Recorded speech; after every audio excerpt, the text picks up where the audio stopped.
using force is easy. Like if you want to use force, it takes almost no thought. It doesn't take any real skill. But But you're when never you going to get have what the you want. authority, yeah, when you have the authority to use force and then you're like, nope, I'm going to think my way through this. That to me is a huge win. And again, I did it thousands of times where I have other people looking at me like, are you going to do something? And it's like, no, this person is saying all these terrible things. Like, I'm not going to the hospital with you. You're going to have to kill me or I'm going to kill you. The only way I'm leaving is in a body bag. I've heard all this stuff. And I'm like, yeah, all I hear is like, they just want to convey to me how frustrated they are and how unfair this situation is. This is not personal. And I refuse to take it personal. I say never get sucked into another person's crisis. I'm going to remain calm. I'm going to stay in control of my homeostasis. They might be freaking out. Other cops are freaking out like, oh my God, they're saying all these magical danger words. And it's like, listen, do not get sucked into the crisis, right? Hey, Volume doesn't equal violence. And as long as they're not physically doing something to injure me, I'm just going to let them do and say whatever they need to do. wow.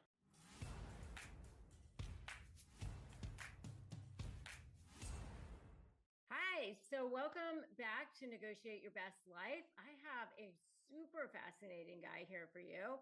Joe Smarro is a distinguished mental health advocate. He's a former police officer who really got deep down into all of this mental health work and mental health crises and trauma work because he knew that law enforcement all of the guys in law enforcement were probably people who needed this work the most. In fact, he was just telling me before we got on camera here that the number one killer of cops is themselves because of suicide, which is really, really fascinating.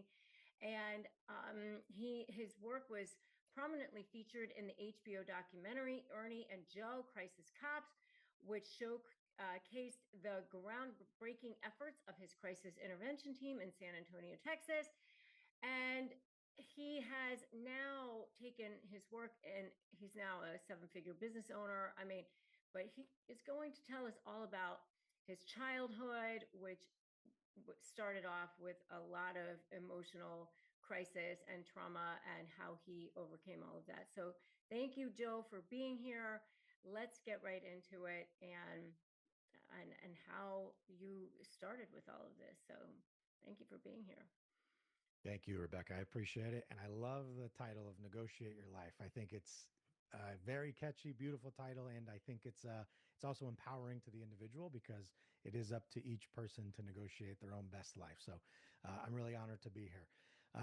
Yeah, I am someone who has an unfortunate childhood, as I'm sure many of your listeners do as well, because it's not, sadly, uncommon. And I still have no memory prior to 7 years old. Wow. I grew up in a home where, my parents married very young. I have a sister who's 3 years older than me. And my father was in the Navy straight out of high school. And we were stationed down in Virginia. My father was on a med float, a 6-month routine float. And my mom started having an affair with another sailor, and he was consistently coming over to the house. And at some point, he decided he wanted to turn to the children. And so he started sexually molesting myself and my sister. Oh my God. And this went on for some time. He was doing stuff to me, making me do stuff with him. And at some point, I remember telling my mom, and her response was like, no, he's not. You don't say things like that. Oh And I was like, no. oh, all right. And I was 7 years old and my sister was 10. And so I was like, oh, okay, well, what do I know? So the abuse continues. And at some point, it was a weekend. I remember it was during the day. My sister was taking a bath. My mom was sleeping on the couch, and she used to be a smoker. And I went into her purse and I grabbed a book of matches and I went into my bedroom on base housing and I laid underneath my bed, lighting a match, trying to set my bed on fire. And I did it several times. And eventually it burnt through the fabric and caught the bed on fire. So I rolled out, I go bang on the door, get my sister, wake up my mom. We run outside and the base fire department shows up very quickly. And it wasn't catastrophic. It didn't burn the house down, but it burnt my bed, charred the floor and part of the wall. How old were But, you at but this point? I was about 8. Oh my God. And, but this moment, unbeknownst to me at the time, shapes everything that I do to this date in the trainings that we offer. But this fireman came out, they went in, they got there quick, they extinguished it. and he comes outside real aggressive, and he's leaning down with his hand and he's pointing in my face and he says, "Young man, if you ever start another fire again, you'll spend the rest of your life in prison. Do you understand me?" And I was like, whoa. I started crying. I'm in trouble. I did something wrong. And I panicked. But I now, as someone that owns a training company, we teach first responders all over North America. And we have many mottos, mantras, themes through our training. But one of them is to focus on the person, not the problem. Mm-hmm. And I just wish on that day that that fireman had learned our de-escalation protocol, which is the CCRTC model, and that's curiosity, connection, rapport, trust, compliance. And what curiosity is again, it's asking yourself what else could be true. Like, surely this is not an 8-year-old arsonist. Like, he's probably making an outcry because all behavior is communication. And so I just wish he would have pulled me to the side and said, "Hey, buddy, like, what's going on in there? Like, why did you set your bed on fire?" Yeah. But instead of What it offering me causes help or the hope, 8-year-old to yeah, do that? right. And there was no curiosity. And sadly, because my mom and her boyfriend at the time weren't smart enough to put the connection together, the abuse continued. And my sister at some point got a hold of our grandmother up in New York, and she called my father, told him what's going on. The Navy gives him leave. He flies home, and then all hell broke loose, Rebecca. I mean, it was pure chaos. My dad ended up getting kicked out of the Navy because there was altercation with the guy. Um, we moved up to New York. I didn't go to school my third grade year because I was in therapy 3 days a week. I was in and out of court. My parents had a custody battle. Um, Oh, and my father got custody of us. My mom ended up marrying our abuser. She had a kid with him. oh my God. And so that's been difficult. But, I love my brother, but it's just been hard. And so then my dad got custody, but he in about a week period learned that his wife's cheating on him, his kid's been molested, and he lost his military career. And so he became a raging drunk, extremely violent with me, knocked me out, kicked me in the head, just very abusive. His girlfriend would be abusive, whoever he had at the time. And I was finally at 15 years old, like, I'm done with this. And so I left. I came home from school one day. It was like 3 p.m. My stepmom's having sex with not my dad. He's working, and Oh I'm my like, it goodness. reeks of marijuana. And I was like, I don't want to do this anymore. So my dad came home that night, and I was like, "Hey, do you know Alex is having sex with some guy while you're working?" And he was like, "Yeah, we haven't been together a month. She just has nowhere to go." And I was like, now again, I'm a freshman in high school. I have my like real first serious girlfriend, and I'm like, "You don't know what love is." And so I ended up leaving home. I packed a bag, grabbed some clothes. No one came looking. Stayed with friends, stayed with my buddy, and then I had the same girlfriend 9th grade, 10th grade, 11th grade. Finally, Wow. her parents were like, "Hey, why don't you come stay with us?" Oh my goodness. Now, this is a joke, Rebecca, to your audience. It's a joke, but I say as a junior in high school, I wasn't working or making money. So, like, they took me in to live with them, and I was like, how can I repay them? And then it hit me. I was like, oh, I know, I'll get their daughter pregnant. Um, so I had a kid my senior year of high school because we had kids living together, and I was largely unsupervised. And I love my daughter. She's 25 and she's doing well, Oh my but goodness. because I had a kid in high school, I've been a father since I was a child. That that decision really forced me because I wanted to go to college to play soccer just to escape my life. But when you have a child as a high schooler, like you got to figure it out. And so the military became the next most obvious option. The Marine Corps, and this is in 2000 and pre 9/11. And the Marine Corps recruiter came in and was like, "Hey man, we'll take care of you, your daughter, we'll housing, healthcare, don't worry about it." And I was like, "All right, let's do it." So 4 days after graduating high school, I'm down in Paris Island in the Marine Corps. And then 9/11 happened. And I did 2 combat deployments, one to Afghanistan. I was with the initial invasion into Iraq. That was incredibly traumatic for me. Um, having to take someone's life, even in a combat zone, broke me. Mm. I was a 20-year-old kid, and it was, and then to be celebrated for it too, really messed with me. Yeah. And yeah, so then physically survived my 4 years, got out, and I'm like, okay, I'm 22, no college, like no real skills other than don't die. What am I going to do? I guess I'll go be a cop. And so I moved to San Antonio, get on the police department, and same thing, just more trauma. My first year on the job, I got into a fight with a guy that was on a ton of cocaine, didn't know it. No weapons came off, no gun, no taser, no pepper spray, just 7.5 minutes of Brazilian Jiu Jitsu, basically. And as soon as we got him handcuffed, he died. And so now I have an in custody death as a cop. And I was like, I'm done. And I went into a dark, dark depression. Became addicted to pornography. I was addicted to women. I would, I truly was like, by the time I was 30 years old, I already had three divorces, four kids from three women. Oh my And I goodness. was so insecure. I hated myself so much that anyone that would just, any female that would just give me any attention was like, awesome. I need that because it's just fawn over me because I hate myself so much. And then I realized that, like, wait a minute, I'm the common denominator in all of this. Like, I'm just Yeah. leaving a path of destruction behind me. Yeah. I've got to figure this out. And so it wasn't until my second wife left me, told me, hey, something's seriously wrong with you. I decided to go to the VA, ask for help, and I've never stopped. And it's been 16 years. So it's been a long journey to get to where I am, but it's definitely been worth it. Hmm. Oh my goodness. I mean, you've had more stuff happen to you like that, like than 50 people. I mean, it's like just one of those traumas would have been like enough for a person, right? That's so many things. And so, how did you start to heal? Like, what was the first thing? You said you went to the VA, but like, let's unpack some of that. Right. Yeah, I remember being frustrated the first time I went to the VA, and they're asking me, like asking me about my past, my childhood. They're doing the whole background. And he goes, Joe, he said, anyone with your childhood trauma that you've had with any combat exposure is 300 times greater risk to develop PTSD. Hmm. And my response was, then why did they even let me join? And he was like, well, because we don't screen for that. Like, we don't care in the military. Just like, yeah, do some push ups, do some pull ups, go run. There you go. You're in the military. Like, they don't screen for trauma to come into the military. And then we expose you to more trauma, which now I'm clinically diagnosed with PTSD and persistent depressive disorder. But again, in a very good place now versus where I was then. But the beginning was really tough love for me. Again, I've been someone that's craved a father my whole life.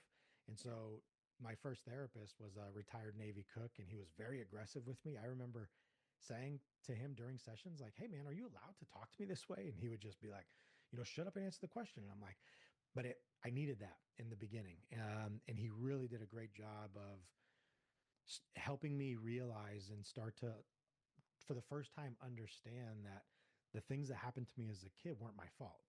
Right. Right. But even now, like, I've been in treatment 16 years, but my therapist now, who I've been with for over about 7 years, she's like, hey, Joe, listen, everything you needed to do to survive your childhood was awesome because you survived your childhood.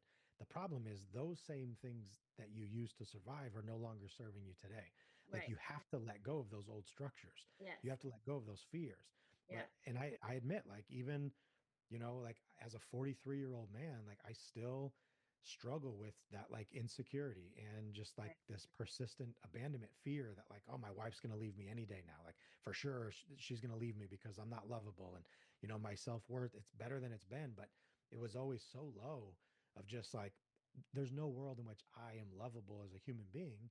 So Hmm. now I've learned through psychology that confirmation bias exists, and I would self sabotage, and I would create an environment that would only validate the beliefs I had about myself, which was not very good. Hmm. And so it just created a lot of destruction. But the path of healing was first starting to accept that, like, the way I live right now, Rebecca, is everything is my fault. Like, that is my true mantra in life, is everything is my fault. Meaning, if things are going really well in my life, it's because of the things I'm doing. If things are going poor in my life, it's because of the things I'm doing. Like, I refuse to be a victim to my past. Hmm. And I also love this idea, that this quote of, I've learned to become grateful for the things I wish never happened. Hmm. Right? I wish that my childhood didn't happen the way it did. I wish I had loving parents that were, like, affectionate and kind and accepting. I wish I didn't get abused. And the fact that those things happened now give me different opportunities, that I can speak to different groups, I can connect with different people. I legitimately think it made me a better police officer because, as they say, facts tell and stories sell. And so, because I could tell a story and connect with someone and get them to see themselves in my journey, or I could see myself in their journey, there was this beautiful connection, this, like, human moment that would take place, even though I have positional authority over them. And It really did. Because when I went to the mental health unit on the police department, for the first 18 months, I was a huge hypocrite. Mm-hmm. I was the mental health guy, showing up every day in the community, telling people, take your meds, go to the doctor, follow your treatment plan. And then I'm going home, drinking way too much, trying to sleep, watching hours on hours of pornography, just sitting there numbing out, trying to avoid feeling anything, Mm-hmm. contemplating taking my life Mm-hmm. day after day after day. And it was miserable. And it was like, oh, I am a huge hypocrite and I've got to figure this out. So I started treatment and I've just never stopped. It's taken different forms. I'm Mm-hmm. no longer at the VA. I have a private one now, but Mm-hmm. I've done so many different modalities and different therapies, and it's been great. Have you ever met somebody, they started off to be the most charming, charismatic person you've ever met in your life, then they turned out to be your worst nightmare, and then when you go to negotiate with them, they're a living hell? Well, I developed something called the SLAY method of negotiating with narcissists, and it has helped tens of thousands of people in more than 150 countries win, go from feeling drained and defeated to getting the outcomes they want. And the reason why it works is because I spent more than 20 years studying narcissism as a trial attorney, and now I'm here to help you win too, and also take your suffering and turn it into your superpower. Take your pain and turn it into profit, peace, and purpose as a highly specialized high conflict negotiation coach. If you want to learn how to do it, then just go to RebeccaZung.com/apply and I will show you how. Yeah. I mean, I know, like for me, I just this past year I did something called Mastery and Transformational Training. I don't know if you ever heard of MITT, but it's like a super immersive experience. And like I knew people that were like, "Oh, I've done all these things, Joe Dispenza and Tony Robbins and all this stuff," and then I knew people who were like, "Oh, this is the thing," and so it's like 8 days of immersive, and it was like so transformational for me. Um, it's like crazy to like break these patterns, Right. and because you have like the triggers and like they're always going to be there. I mean, Yeah. and because it's like this childhood stuff from your reticular activating system. It's like you look for evidence in reality. It's like, oh, I'm not likable, I'm not lovable, I'm this and that, I'm always an outsider, whatever. It's like because it's there from what these neuronal patterns from the beginning almost. And so you look for it and oh, there it is, there it is. And you Yep. don't even know it's like 90% subconscious. And so until you start to realize that, it's always going to be happening to you, right? Or Um, you create it yourself if you can't find it. right. You create it Yeah. and you Yep. don't even, and you don't like it. You don't Right. like, there it is. Yep. Until you start to become aware of it. Yep. So, tell us more about you had started to say something about these childhood um, tests or something, or assessments or something. Yep. So, tell us more about that. Yeah, the adverse childhood experiences study was it was actually done out there, Kaiser Permanente. It was doctors Anda and Folletti that were the original principals of it.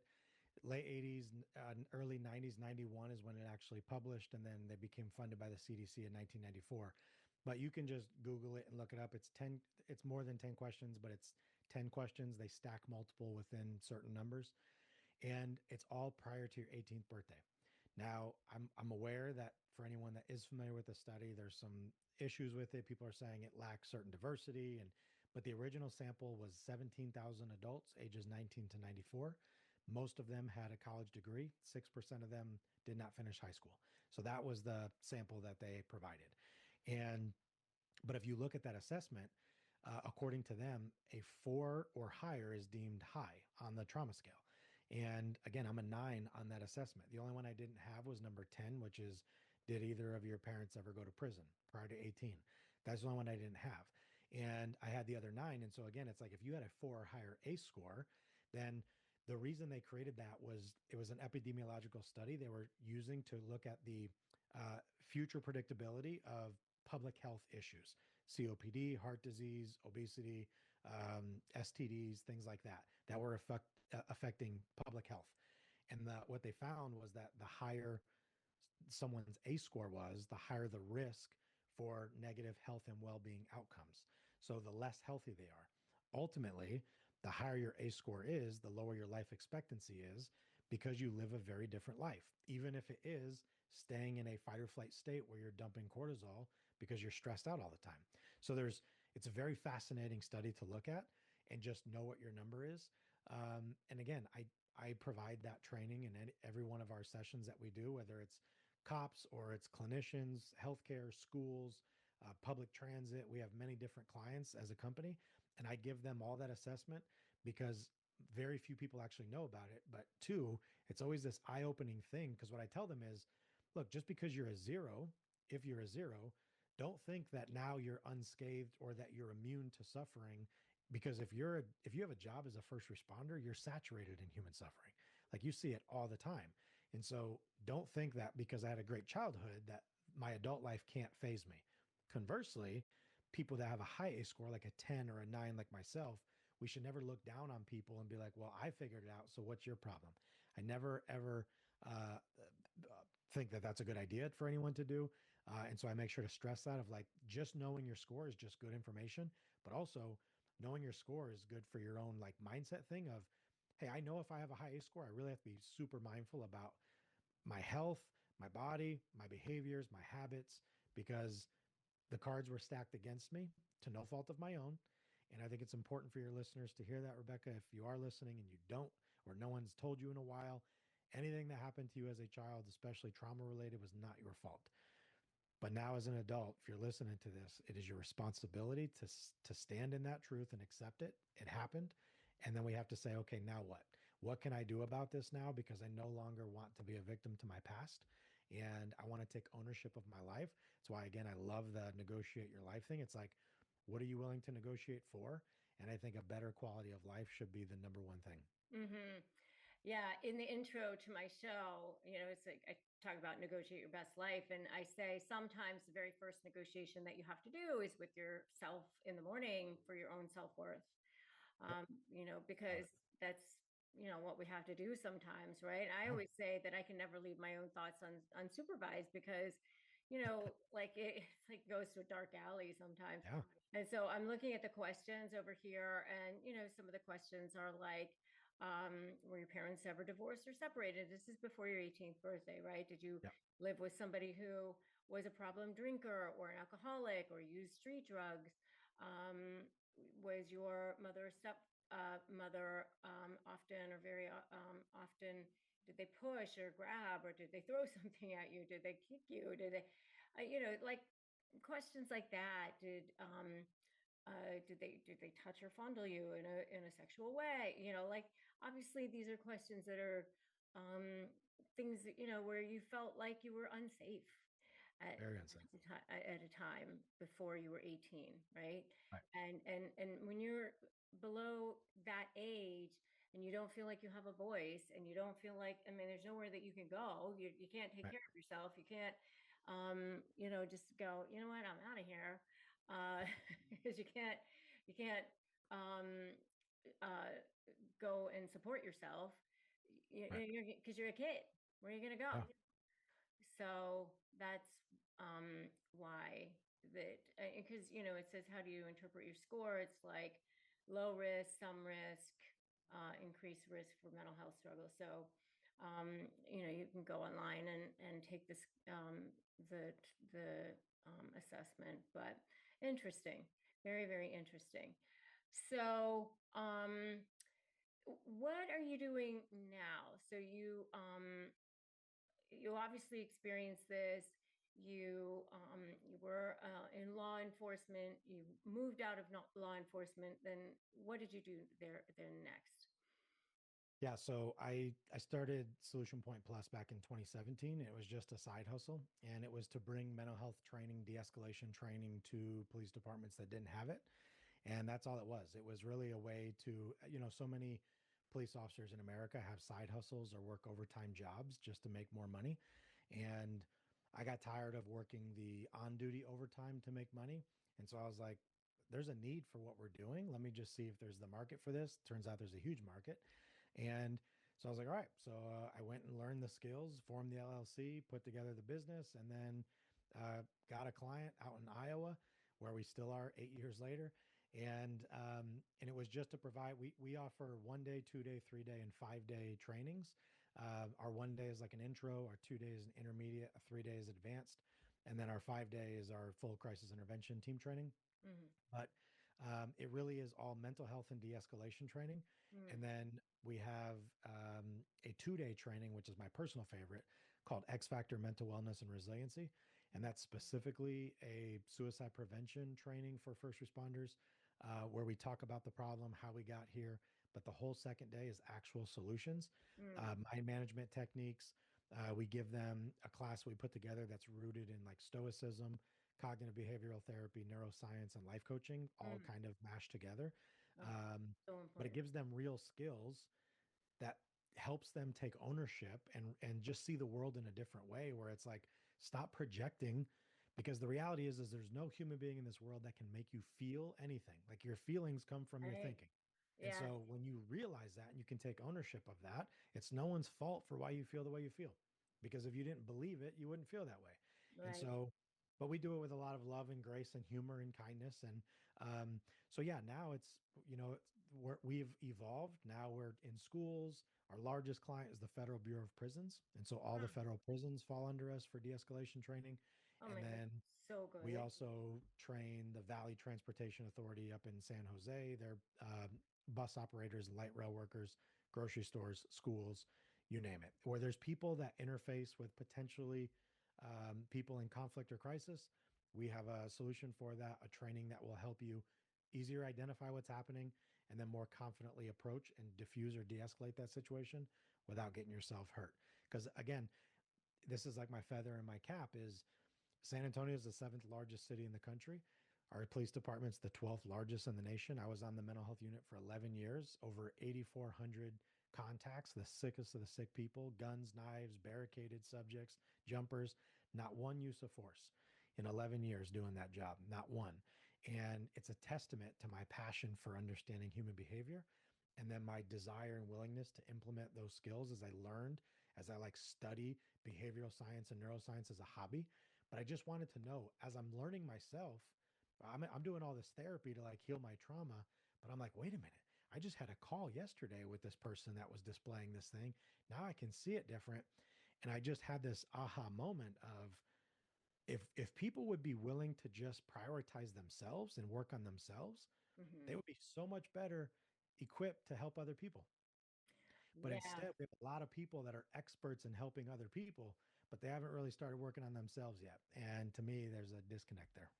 This show is sponsored by BetterHelp. We often talk about red flags we should avoid, but what if we focus more on green flags in friends and partners? Whether you're dating, married, building a friendship, or just working on yourself from time to time. So, how about we work on the relationships that are going to love you back, including yourself? I know for me, therapy has been absolutely game changing and learning how to love myself, set boundaries, and overcome all sorts of blocks I didn't even realize I was creating for myself. I just knew I wanted to be the best version of myself that I could be. What I love about BetterHelp is that they make therapy totally accessible and convenient. The network is totally diverse, more than 30,000 credentialed therapists with a wide range of specialties.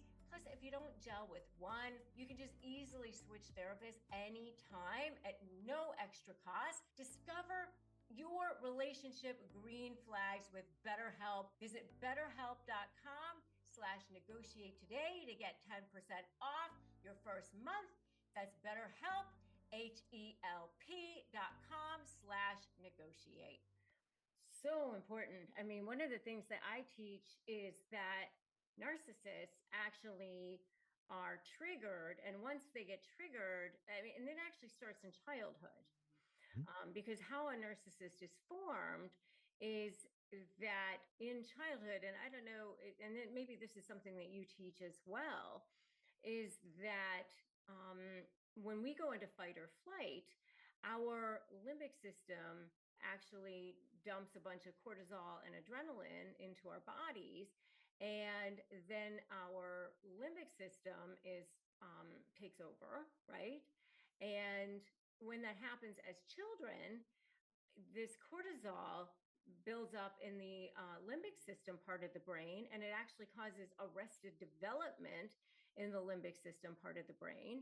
And so when they grow up and the limbic system is activated, then that prefrontal cortex shuts down, and now they're only thinking from the limbic system part of the brain. And so they're not thinking from reason, they're not thinking rationally. And so now you're only dealing with a person who's in full emotion. You're not You're dealing dealing. with a 7, 8, 9, 10-year-old version of Correct. them. Yep. Correct. And so that's why when you're negotiating with this person or you're trying to communicate with this person, you're not dealing with a person who's thinking rationally. And so when you're trying to get them to say, hey, why would you want to spend all this money? Or why would you want to? You're not dealing with the person who, until they calm down Right. and their prefrontal cortex is activated again, there's no point in trying to have a conversation with them at Yep. all. But most people don't understand the neuroscience behind what's happening in the brain, and so Facts. you have to educate people on that. You have to. Yeah, because the person that doesn't understand then starts getting more frustrated, which is only going to repress even more the other person now because it's like, oh, I'm in trouble, which is reinforcing this belief that I need to stay in fight or flight. And that's where all the friction comes from. You're absolutely right, Rebecca. Friction. And so, yes, we're on the same page there and that's to me, again, I think why education across all mediums is so important, right? And I love the idea of So podcast important. or YouTube or books or whatever. It's like wherever you learn, wherever you can get your information, as long as it's valuable to you. But it's all out there. It's all like readily available. And I just called it due diligence. For me, if I'm a police officer and I have all this responsibility and authority, and I'm dealing with all these people every day, all day, like the training I got at the academy is nowhere near sufficient. Well, Like that just taught me the it's law. ridiculous because it's Yeah. this power versus force thing. Because Right. when you're trying to force a person into Yep. doing something, you're actually, it's counterintuitive to what you should be doing because it's Yep. this sort of a thing. Yeah. And when you try to push back against somebody, that other person's just going to push against you, and you're never going to get where you want to go. Yeah. And that's why I tell cops all over the place too of like using force is easy. Like if you want to use force, it takes almost no thought. It doesn't take any real skill. But But you're when never you going to get have what the you want. authority, yeah, when you have the authority to use force and then you're like, nope, I'm going to think my way through this, that to me is a huge win. And again, I did it thousands of times where I have other people looking at me like, are you going to do something? And it's like, no, this isn't, this person is saying all these terrible things like, I'm not going to the hospital with you. You're going to have to kill me or I'm going to kill you. The only way I'm leaving is in a body bag. I've heard all this stuff. And I'm like, yeah, all I hear is like, they just want to convey to me how frustrated they are and how unfair this situation is. This is not personal. And I refuse to take it personal. I say never get sucked into another person's crisis. Like I'm going to remain calm. I'm going to stay in control of my homeostasis. They might be freaking out. Other cops are freaking out like, "Oh my god, they're saying all these magical danger words." And it's like, "Listen, do not get sucked into the crisis." Right? Hey, Volume doesn't equal violence. And as long as they're not physically doing something to injure me, I'm just going to let them do and say whatever they need to do. wow. And But and it worked. that's why my what I train on is so important, you know. Yeah. I mean, so I love what you're teaching, and especially when it comes to the trauma, because you know, there is an epidemic of this in the world right now, and it's only getting worse. And so if you if somebody is listening to you right now and they're feeling like they're stuck in a personal or a professional situation, maybe it's a family situation, and they don't know where to go or where to start, what would you tell them? I would tell them something maybe they've not heard before, which is the first thing you can do is to become more selfish. And let me elaborate on that. So, in our society, the idea of being selfish is like this negative thing, and whether it's biblical and being or I mean others centered, others focused, or do unto others or your neighbors and all this. Like we are raised in a society that prioritizes everyone else. But the reality is, the single most important being in this world is you yourself. That's above your children. That's above your spouse. That's above your friends. That's above everyone. And until people are willing to realize this, because why I think so many people are suffering is because they have a disease to people please, meaning they don't do something they want to do because they don't want to upset someone else. They Mhm. will do something they don't want to do because they don't want to upset someone else. And Mhm. we have so many people living in this like darkness of untruth Mhm. or outside of alignment, we'll call it, Mhm. because they're constantly trying to fit into a mold of other people's expectations, Mhm. whether that is their spouse or their children or their coworker or their boss or whoever. Mhm. And until we're willing to just sit with ourselves in a moment, because also I want you to think about this. If the only thing in the world that matters is how you feel about yourself when you're by yourself, Mhm. then how you living? Mhm. And a lot of people, the scariest place in the world for a person to be is alone in their thoughts. Mhm. And so we'll work so hard, right? We'll doom scroll, we'll be on our phones, we'll read, we'll consume, we'll do anything we can, we'll eat, we'll drink to just avoid feeling. And I tell adults that feelings to adults are like dirty diapers to children. And as soon as a kid soils themselves, they cry, they freak out because they want to get it changed. Mhm. Adults, as soon as they start feeling, they're like, uh oh, I'll just change my job. I'll just change my spouse. I'll just change my car. I'll just buy this. I'll do this. And we think in life, if I just get this or if I just have this, then I'll be this. And it's never true. It's never true because it might be true for a moment, but then the brain immediately is like, all right, cool. Now, if I just get this or if I just have this, and it never stops. And so it's never about the result. It's about the journey of discovering who you have to become to get to where you want to go. But it's only going to happen if you're willing to be selfish, right? I have t-shirts that say selfish AF. I got custom shoes made that say be selfish. It's how I sign every one of my books, be Yeah. selfish, because it's a reminder that like even for as a CEO business owner, I have 12 people working for me. I tell them if there's ever a conflict personally for you, that's always going to take precedent over this company. Like if you have a meeting, you can't attend our meeting, or if you have therapy, or if you can't, like you come first. Mhm. And there's very few organizations that truly operate that way. It's like a lot of companies say it, they have the posters, but it's like, hey, if I need a day off or something, like, nope, you can't get the day off. And it's like, wait a minute, and people get frustrated. But until we're willing to be selfish and to take care of ourselves, prioritize ourselves, do the thing you want to do for you, even if it upsets someone else. Now, I wouldn't say do something to upset someone else, right? Yeah. But um, I, Rebecca, my last year of therapy has been this with me because I'm a people pleaser and I'm a conflict avoider. Again, childhood structures. Yeah. I don't want to be in trouble. As soon as, like, if I get into an argument with my spouse, and it's not even any, like, this is the healthiest marriage I've had. But even if the tone goes up slightly, I immediately shut down because I'm like, oh, I'm in trouble. I did something wrong. And so I avoid conflict, used to. But I've learned, and my therapist is like, hey, if all you're doing is building resentment, anytime you say yes to her, you say no to yourself. Yeah. Just remember, when you say no to her, you say yes to yourself. And I'm like, yeah, but she's going to get upset. She's like, and like, if she loves you, that's not a big deal. And I'm like, whoa. And it was just a different mind. It was hard for me because it was years of just giving in to other people Yeah. just to win their praise or their grace or Right. to hopefully they would love me. Yeah. But we've got to learn to love ourselves and be comfortable with the company we have when we're all by ourselves Yeah. before we can ever worry about family, friends, anyone else. Like, Mhm. and the last thing I'll say on this, because I think it's important, is I had a friend of mine who was a police officer. He killed himself. And my therapist, he was seeing my therapist at the VA, and he prepared me. He said, Joe, you have to start preparing yourself. Like, Brian is going to kill himself. It's a matter of time. And I was so angry. I was like, how dare you as a therapist say that? I'll just love him more. I'll just do more off duty. I'll help him more. And he was like, Joe, we can do everything possible. It's a matter of time. I just want you to start preparing yourself now. And I couldn't do it. And Brian ended up killing himself, and it messed me up. And I was like, man.